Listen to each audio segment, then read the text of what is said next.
विश्व के कोने कोने में यूट्यूब के माध्यम से हमसे गुरु मंत्र लेकर वैदिक परंपरा में आगे बढ़ने वाले मेरे प्रिय शिष्यों, सज्जन और संडारियों, आज हम बात करेंगे मामा भांजे की, कृष्ण और कंस की। मथुरा नाम की नगरी में कंस नाम का राजा था। राजा बहुत पापी था, धर्म कर्म को नहीं मानता था।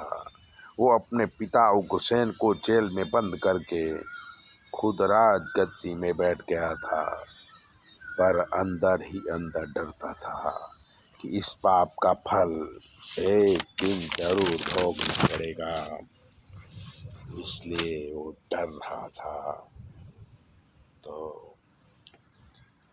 पर डरता था, पर किसी को बोला नहीं, कहा भी नहीं। कंस की बहन थी देवकी। कंस ने देवकी का ब्याह यदुकुल में वसुदेव के साथ किया और उसे विदा करने के लिए रथ का स्वयं सारथी बना, जिससे सबको लगे कि कंस अपनी बहन को कितना प्यार करता है। ठीक उसी समय आकाशवाणी हुई कि हे कंस, जिस बहन को तुम इतने आदर के साथ विदा कर रहा है, उसके 8वें नंबर के पुत्र के हाथों तुम्हारा वध होगा। आकाशवाणी सुनते ही कंस डर गया और हाथ में तलवार लेके देवकी का वध करने को तैयार हुआ। तब वसुदेव ने कंस से प्रार्थना किया कि हे कंस, देवकी के बच्चों से तुमको खतरा है, देवकी से नहीं। इसलिए स्त्री हत्या का पाप लेना अच्छी बात नहीं है। मैं तुम्हें वचन देता हूँ कि पैदा होते ही सारे संतान मैं तुम्हें सौंप दूंगा। कंस को ये बात अच्छी लगी और उसने देवकी और वसुदेव को कैद खाने में डाल दिया। तभी देवकी गर्भवती हुई, पुत्र का जन्म हुआ तो वसुदेव कंस को अपनी संतान सौंप दिए। कंस ने सोचा कि ये तो पहले नंबर का संतान है, लेकिन फिर सोचा क्या पता कौन सा संतान 8वां हो, और उस बालक को जमीन में पछाड़ कर मार डाला। जैसे जैसे बच्चा होते गए वैसे वैसे कंस वसुदेव और देवकी के बच्चों को मारता गया। बाल हत्या से कंस बहुत क्रूर हो गया। प्रजा भी कंस को धिक्कारने लगी। तभी 8वें गर्भ से श्री कृष्ण का जन्म हुआ। वसुदेव कृष्ण को लेके रात्रि के समय गोकुल पहुँचे और नंद यशोदा के घर कृष्ण को रख दिया और उनकी पुत्री को लेके मथुरा वापिस आ गए।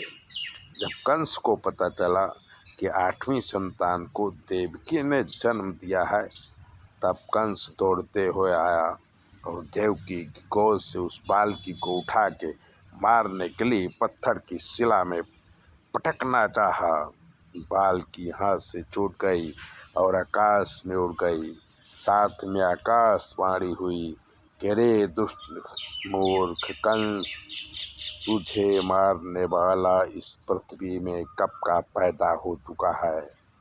कंस डर के मारे कांपने लगा। मंत्रियों को बुला के आज्ञा दिया कि 10 दिन के अंदर नगर में और उसके आसपास जितने भी बालक पैदा हुए हैं सबकी हत्या कर दो। कंस की आज्ञा मिलते ही राक्षसी प्रवृत्ति के लोग बालकों की हत्या करने लगे, जिससे कंस का पाप बढ़ा और प्रजा त्राहिमाम पुकारने लगी। लेकिन कृष्ण तक कोई असुर नहीं पहुंच पाया और जो गया वो मारा गया। कृष्ण बड़े होने लगे। कृष्ण का पराक्रम सुन के कंस ने सोचा कि यही मेरा काल है। इसलिए उसने मल्ल युद्ध के बहाने कृष्ण को मथुरा बुलाया। बड़े बड़े मल्लों से कृष्ण को युद्ध करने के लिए कहा और कृष्ण भगवान ने उन सारे मल्लों को पछाड़ पछाड़ के मृत्यु के घाट उतार दिया और फिर उछलकर कंस के पास पहुँचे और कंस के पास पहुंचकर उसका हाथ पकड़कर खींचे और खींच करके उसको मल्ल युद्ध में हाथों से ही मार डाला। जब कंस मर गया कंस के मरते ही कृष्ण की जय जयकार हो गई और कृष्ण भगवान की बड़ाई होने लगी। तब कृष्ण कंस के पिता और अपने नाना उग्रसेन को राजगादी सौंप दिया और उनका राज्याभिषेक करवा दिए। इस प्रकार प्रजा में और राज्य में शांति की स्थापना किया। वीर पुरुष किसी के धन की इच्छा नहीं रखते पर स्वयं की कमाई पर विश्वास करते हैं। कृष्ण चाहते तो मथुरा के राजा बन सकते थे पर धर्म का पालन करते हुए नाना को राजगादी सौंप दी।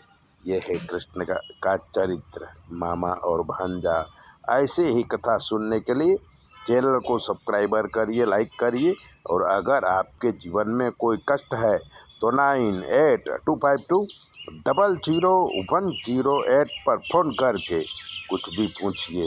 हम आपको बताएंगे कि आपके जीवन में क्या कमी है और आपको क्या करना चाहिए।